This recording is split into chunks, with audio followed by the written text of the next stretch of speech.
今回は基本のピーチ乗り方再確認。成田空港からピーチに乗って奄美大島へ向かいます。手荷物、保安検査、バス移動、機内紹介など、乗る前に気になるポイントを実際の流れでまとめました。最後は奄美観光の拠点に便利なホテルまで紹介するので、旅のお役に立つと嬉しいです。ポコ旅ライフ。奄美大島は琉球と薩摩の文化が重なる南の島。今回は成田から約 1300km 南西にある奄美空港へピーチで向かいます。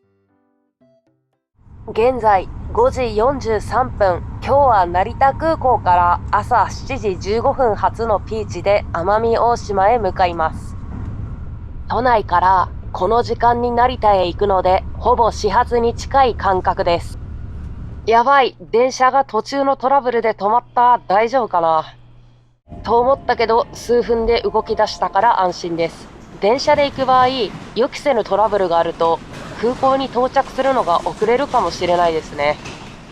電車で来るとピーチカウンターまでは少し歩きます。改札を出たら国内線出発の案内に従って1階へ向かいます。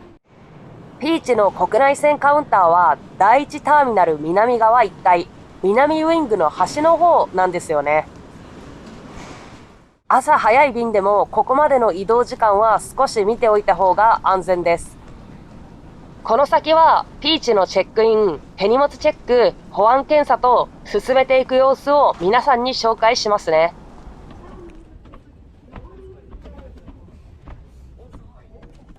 ピーチのチェックインはアプリ、自動チェックイン機、空港カウンターの3種類があります。国内線のアプリチェックインは出発2時間前から30分前まで。自動チェックイン機と空港カウンターは国内線の場合出発90分前から30分前までです。というわけなんですけど、私は今回無人チェックイン機でチェックインします。ピーチのカウンター、朝からかなり混んでますね。チェックインに必要な予約番号や二次元コードをあらかじめ準備しておくと早そうです。画面の指示に従っていたらスムーズに搭乗券がもらえました。そしてピーチで超重要なのが手荷物 7kg のチェックです。ピーチの機内持ち込みは身の回り品を含めて2個まで、合計 7kg までです。荷物が多い方は空港に着いてから焦らないように家を出る前に重さを測っておくと安全です。もし 7kg を超える荷物なら預け手荷物として手続きします。その場合はチェックイン後に専用機でタグを発行します。荷物を置いて搭乗券の二次元コードをかざすと簡単に手続きができるそうです。20キロ超えやサイズ超過はカウンター手続きが必要なんだって。さて、チェックインが済んだんで、次は保安検査へ向かいます。この日は保安検査の列もかなり混んでますね。待ってる間に上着や帽子を脱いでおいて、パソコンもすぐ出せるよう準備しておきます。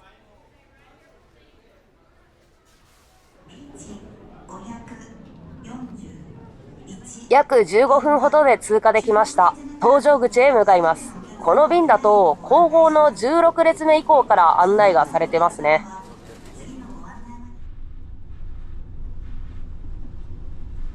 いよいよ機内へと思ったらバスで移動です。空港内のバスで移動しているんですけど、車内はそこそこ混んでいたので座れずに立ちっぱなしのままです。数分程度の移動でピーチの機体の近くまで来れました。搭乗です。ここからは座席周りや設備、トイレなどを一緒に確認しましょう。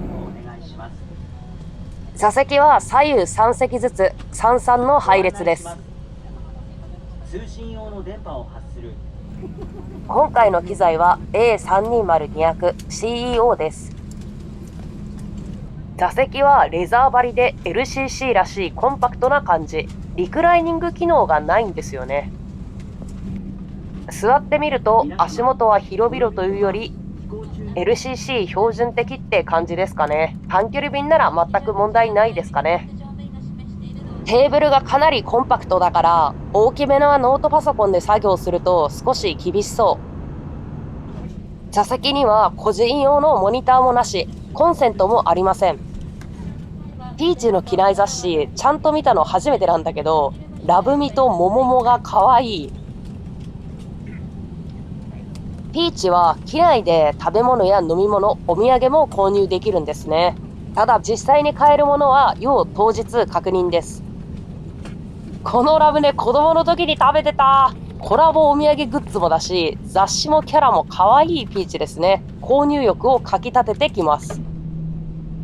路線図を見ると、今回の成田から奄美大島の国内線だけじゃなくて、韓国、台湾、香港方面とかアジア路線も結構つながってるんだね。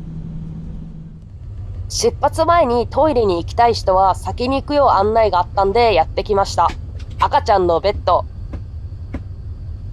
清潔な便器、三角折りトイレットペーパーとペーパータオル。トイレも綺麗でいい感じですね。飛行機が動き始めました。ほぼほぼ定刻出発ですね。この便では雨のせいか揺れが予想されているっていう案内があって、シートベルト、手荷物、テーブルの確認も細かく CA さんが行われていました。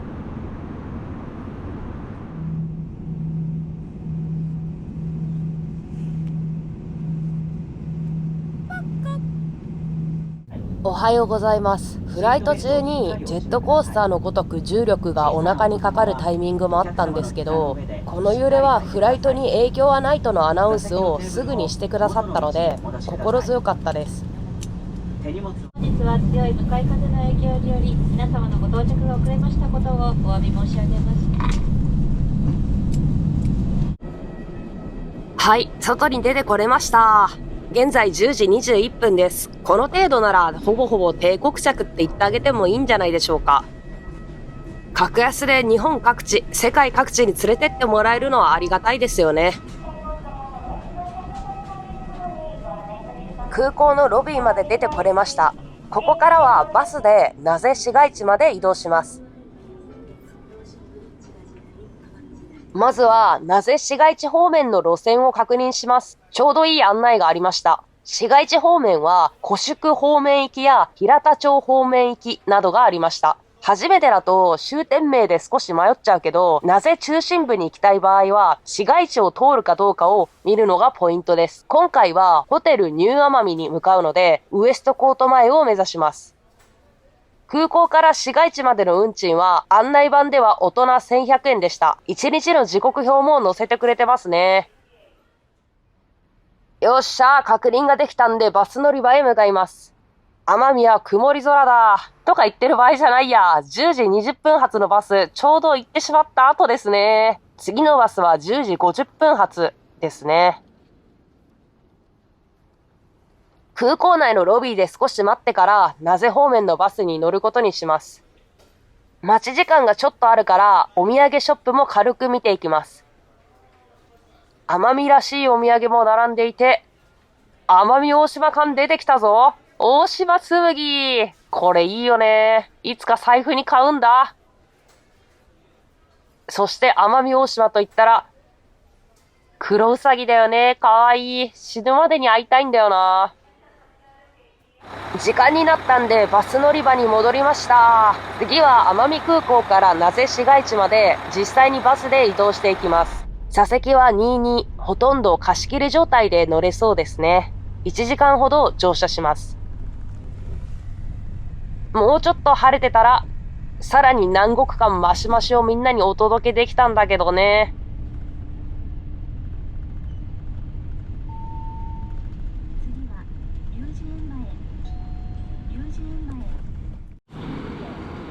はい、ウエストコート前に着きました。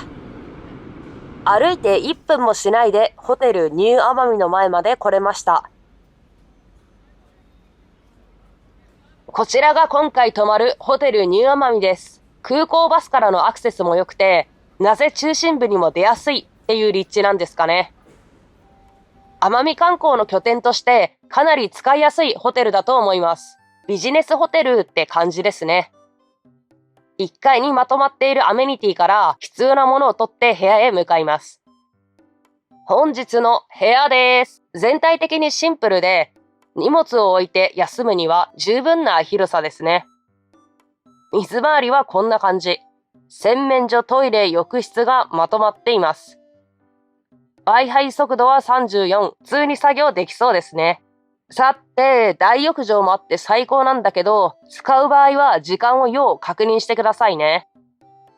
さらに冷蔵庫とドライヤーもありました。最低限欲しい設備は一通り揃っている印象です。成田から奄美のホテルまで一通りこんな感じですかね。ピーチは荷物制限が厳しいけど、格安で日本各地へ行けるのが便利かつ財布に優しいです。ホテルも外で観光して夜寝るだけには十分すぎる設備でした。皆さんの旅の参考になっていますと嬉しいです。さて、荷物を置いたら、なぜ中心部にあるヤンゴ通りに来ました。ここは200以上の居酒屋、スナック、郷土料理店が約400メートルにわたって密集する鹿児島県第2の歓楽街です。次回はヤンゴ通りで味わう飲みまくり、腹パン飲食旅。なぜの夜とポンコツの食欲は止まることを知らないポコ。ポコ旅ライフ。このチャンネルでは日本や海外を旅して観光、飲食する様子を配信してます。皆さんいつもありがとうございます。高評価、チャンネル登録お願いします。